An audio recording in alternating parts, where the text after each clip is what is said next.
Stared at him, her floured hands in midair. What did you do? Can you not tell from my clothes? I dug ditches. His voice was sharp, but he continued eating as if nothing were wrong. Miguel, how could you agree to such a thing? Said Esperanza. Miguel raised his voice. What would you have me do instead? I could have walked out, but I would have no pay for today. Those men from Oklahoma have families too.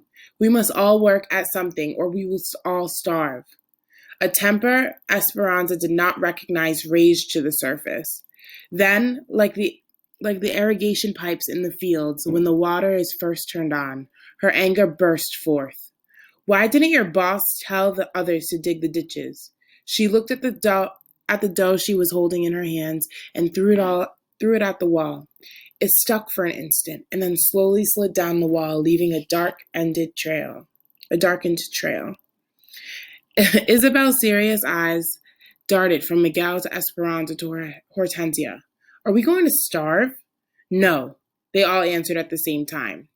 Esperanza's eyes were on fire. She stamped out of the cabin, slamming the door, and walked past the mulberry and chinnaberry tree to the vineyard. She hurried down a road, then cut over to another. Esperanza! She heard Miguel's voice in the distance, but she didn't answer. When she got to the end of one row, she moved up to another. Anza! She could hear him running down the rows, catching up with her. She kept her eyes on the Taramask tree in the far distance and walked faster. Miguel eventually caught her arm and pulled her around. What is the matter with you?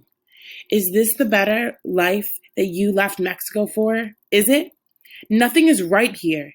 Isabel will certainly not be queen, no matter how badly she wants it, because she is Mexican. You could not work on engines because you are Mexican. We have gone to work through angry crowds of our own people who threw rocks at us, and I'm afraid that they might have been right. They send people back to Mexico even if they don't belong there, just for speaking up. We live in a horse stall, and none of this bothers you? Have you heard that they are building a new camp for Okies with a swimming pool? The Mexicans can only swim in it on the afternoon before they clean it. Have you heard that they will be given inside toilets and hot water? Why is that, Miguel? It is because they are the fairest in the land. Tell me, is this a life really better than being a servant in Mexico? Miguel looked out over the grapes where the sun set low on the horizon, casting long shadows in the vineyard. He turned back to her. In Mexico, I was a second-class citizen. I stood on the other side of the river, remember? And I would have stayed there my entire life. At least here, I have a chance, however small, to become more than what I was. You obviously can never understand this because you have never lived without hope. She clenched her fists and closed her eyes tight in frustration. Miguel, do you not understand? You're still a second-class citizen because you act like one, letting them take advantage of you like that. Why don't you go to your boss and confront him? Why don't you speak up for yourself and your talents? You are being to sound like the strikers Esperanza. You are beginning to sound like the strikers Esperanza, said Miguel coldly. There is more than one way to get what you want in this country. Maybe I must be more determined than others to succeed, but I know that it will happen. The words stopped her as if someone had slapped her face. Papa's words. Wait a little while, and the fruit will fall into your hand. But she was tired of waiting. She was tired of Mama being sick and Abuelita being far away and Papa being dead. As she thought about Mama, tears sprang from her eyes, and she suddenly felt weary, as if she had been clinging to a rope, but didn't have the strength to hold on any longer. She sobbed with her eyes closed and imagined she was falling, with the wind whooshing past her and nothing but darkness below. Anza. Could I fall all the way back to Mexico if I never opened my eyes again? She felt Miguel's hand on her arm and opened her eyes. Anza, everything will work out, he said. Esperanza backed away from him and shook her head.